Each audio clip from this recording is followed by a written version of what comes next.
ഏകദേശം 40-ലധികം വർഷങ്ങളുടെ ഓർമ്മകൾ എൻ്റെ മനസ്സിലേക്ക് കടന്നു വരുന്നുണ്ട്.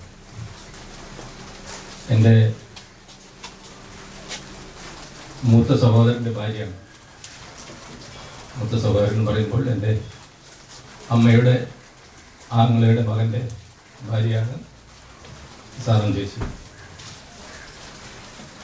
അന്ന് ചെറുപ്പം മുതൽ ഞങ്ങളുടെ ചെറുപ്പകാലങ്ങളിൽ സ്കൂൾ അവധി കാലങ്ങൾ ഞങ്ങൾ കൂടുതൽ കഴിച്ചുകൊണ്ടിരുന്നത് തൃശ്ശൂരാണ്. അമ്മ വീട്ടിലായി. ഈ തൊട്ടടുത്ത് കാണുന്ന ആ ഭവനമാണ് ഞങ്ങളുടെ തറവാട് വീട്.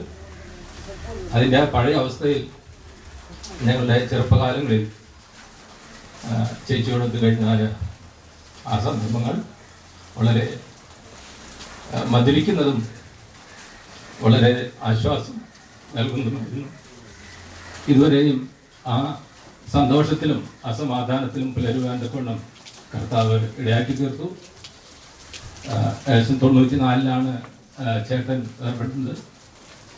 അതിനുശേഷവും മക്കളോടൊന്നിച്ച്, നാത്തന്മാരോടൊന്നിച്ച്, മറ്റു പ്രിയപ്പെട്ടവരോടൊന്നിച്ച് വളരെ സന്തോഷമായിട്ട് മുന്നോട്ട് പോകാനായിട്ട് ഇടയായിത്തീർന്നു. ഈ ഭവനത്തിൽ അവർ 4 സഹോദരന്മാരും 4 സഹോദരിമാരുമാണ്. അതിൽ മൂത്ത സഹോദരനായിരുന്നു ജോൺ ചേട്ടൻ. ചേട്ടനും ചേച്ചിയും നെറ്റിയിലേക്ക് ചേർക്കപ്പെടുവാനായിട്ട് ഇടയായിത്തീർന്നു. മറ്റ് 3 സഹോദരന്മാരിൽ ഇനിയുള്ള മൂത്ത സഹോദരൻ ഇപ്പോൾ ഇവിടെ വന്നിട്ടുണ്ട്. മറ്റ് 2 പേരും അമേരിക്കയിലാണ്. 3 സഹോദരിമാരിവിടെ ഉണ്ട്.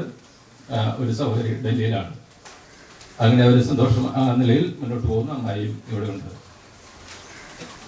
ചേച്ചിയുടെ വേർപാട് ഇത്ര പെട്ടെന്നുണ്ടാകും എന്നുള്ളത് ഒരിക്കലും പ്രതീക്ഷിച്ച ഒരു കാര്യത്തിലായിരുന്നു. എന്നാൽ ദൈവഹിതം, നമ്മളുടെ ഇഷ്ടമല്ലല്ലോ, ദൈവത്തിൻ്റെ ഹിതം നിറവേറുന്നു എന്ന് മാത്രമേ പറയാനായിട്ട് സാധിക്കുകയുള്ളൂ.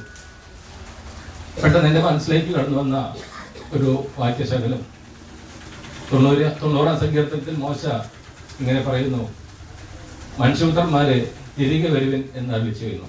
അതിൻ്റെ 1-ാം വാക്യത്തിൽ വായിക്കുന്നത്: കർത്താവ് തലമുറയായി നമ്മുടെ സങ്കേതമാകുന്നു, അവൻ അനാദിയായും ശാശ്വതമായും ദൈവമാകുന്നു എന്ന് പറഞ്ഞുകൊണ്ടാണ് പറയുന്നത് മനുഷ്യപുത്രന്മാരെ തിരികെ വരുവിൻ എന്ന് അരുളി ചെയ്യുന്നു. തലമുറയായി അവൻ നമ്മുടെ സങ്കേതമായി, നമ്മുടെ ദൈവമായിരുന്നു. ആയതുകൊണ്ട് നമുക്ക് ഭാരപ്പെടുവാനോ ദുഃഖിപ്പാനോ ആവശ്യമില്ല. മനുഷ്യപുത്രന്മാരെ തിരികെ വരുവിൻ എന്ന് വിളിക്കുവാൻ അധികാരമുള്ളവനാണ്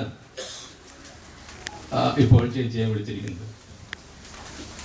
അവർക്ക് 2 മക്കളാണുള്ളത്, ആദർശും ബിന്ദുവും. അവരും കുടുംബമായിട്ട് മുന്നോട്ട് പോയിക്കൊണ്ടിരിക്കുന്നു. ദുഃഖമുണ്ടെങ്കിലും മുറവിളി ഇടുവാനായിട്ട് ആവശ്യമില്ലാതെ വേണം കർത്താവിൽ ധൈര്യപ്പെടുവാനായിട്ട് ഈ വാക്കുകൾ നമുക്ക് വളരെ ബലം നൽകുന്നതാണ്.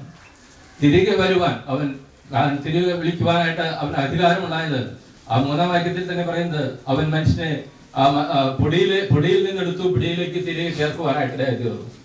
സ്വന്തം കൈകൊണ്ട് മെനഞ്ഞ് സ്വന്തം ജീവശ്വാസം ഉചിതമായ ദൈവം ആ സ്വന്തം പൊടിയിലേക്ക് തന്നെ ചേർക്കുവാനായിട്ട് അവന് മാത്രമേ അധികാരമുള്ളൂ. ആ ദൈവമാണ് വിളിച്ചിരിക്കുന്നത്. ആ ദൈവം ജീവൻ നൽകി ഈ 71 വയസ്സ് വരെയും ജീവിക്കാനായിട്ട് ഇടയാക്കി തീർത്തു.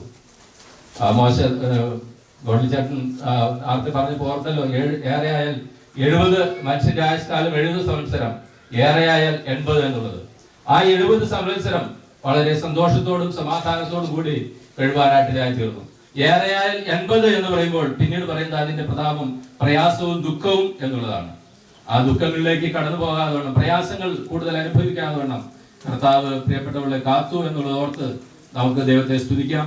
ആ തിരികെ വിളിക്കുവാനായിട്ട് കെൽപ്പുള്ളവൻ, അതിൽ അധികാരമുള്ളവനാണ് വിളിച്ചിരിക്കുന്നത് എന്നോർത്ത് നമുക്ക് അവനിൽ കൂടുതലായിട്ട് ശരണപ്പെടാം, അവനെ കൂടുതൽ ആശ്രയിക്കുകയും ചെയ്യാം. വരും ദിവസങ്ങളിൽ ഈ ശുശ്രൂഷയിൽ പങ്കെടുക്കുന്ന ഏവരും ആ നല്ല കർത്താവിനെ പിൻപറ്റുവാനായിട്ട് ഇടയായി തീർന്നാൽ നമ്മൾക്കും ഈ ഭാഗ്യകരമായ ആ പ്രത്യാശ അല്ലെങ്കിൽ ഈ അനുഭവത്തിലേക്ക് കടന്നു വരുവാനായിട്ട് ഇടയായി തീരും. എഴുതുക എന്ന് കർത്താവിൽ മരിക്കുന്ന മൃതന്മാർ ഭാഗ്യവാന്മാർ എന്ന് ആ ഭാഗ്യവാന്മാരുടെ പദവി നമുക്ക് ലഭിക്കാനായിട്ട് ഇടയായി തീരും. അതിനേവരെയും കർത്താവ് സഹായിക്കട്ടെ എന്ന് ഞാൻ ആഗ്രഹിക്കുന്നു. ദുഃഖത്തിലായിരിക്കുന്ന ഹൃദയങ്ങളെ, ഏവർക്കും ദുഃഖമുണ്ട്. സഹോദരിമാർക്ക്, മറ്റ് പ്രിയപ്പെട്ടവർക്ക് ദുഃഖമുണ്ട്. കാരണം മാനുഷികമായ വേർപാട് ദുഃഖം അനുഭവിക്കുന്നതാണ്. നേരത്തെ പറഞ്ഞല്ലോ, അവര് അല്പയാത്രയ്ക്ക് പോകുമ്പോൾ അപ്പോൾ തന്നെ ദുഃഖത്തോടു കൂടിയാണ് പിരിയുന്നത്.